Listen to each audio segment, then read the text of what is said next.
नागरिकांना आपल्या मूलभूत हक्कांसाठी विशेषतः अंत्यसंस्कारसारख्या अंतिम विधीसाठी संघर्ष करावा लागतोय। ही घटना आहे चांदूर बाजार तालुक्यातील हिरूर पूर्णा गावाची।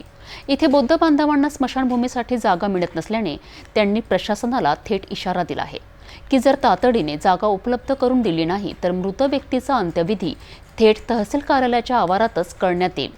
काय आहे हा संपूर्ण वाद आणि बौद्ध बांधवांना हा टोकाचा निर्णय का घ्यावा लागतो आहे, चला जाणून घेऊया याबाबत।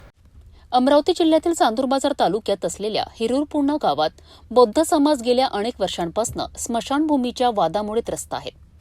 त्यांच्यासाठी निश्चित केलेली स्मशानभूमीची जागा शेजारील एका शेतमालकाने बळकावली असल्याचा आरोप बौद्ध बांधवांनी केला आहे।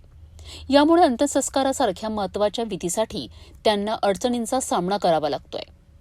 संबंधित शेतमालकाने खोट्या तक्रारी करून पोलिसांच्या मदतीने बौद्ध बांधवांना धमकावले असल्याचा दावाही समाजाने केला आहे।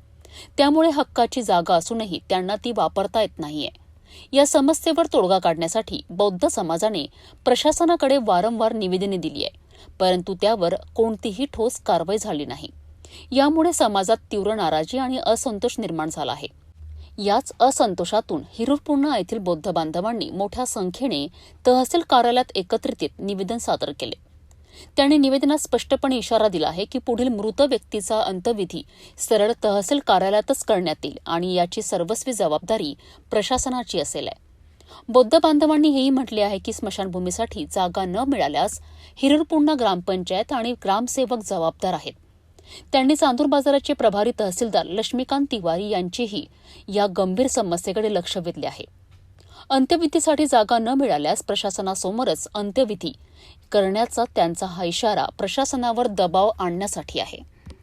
हिरूर पूर्णा येथील बौद्ध बांधवांची ही मागणी अत्यंत गंभीर आणि न्यायोचित आहे।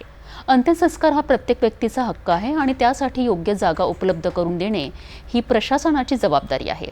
वर्षानुवर्ष सुरू असलेला हा वाद आणि प्रशासनाची उदासीनता यामुळे बौद्ध समाजाला हा टोकाचा पवित्रा घ्यावा लागला आहे। आशा आहे की प्रशासनाला या इशाऱ्याचे गांभीर्य लक्षात येईल आणि तात्काळ या समस्येवर तोडगा काढून बौद्ध बांधवांना त्यांचा हक्क मिळेल।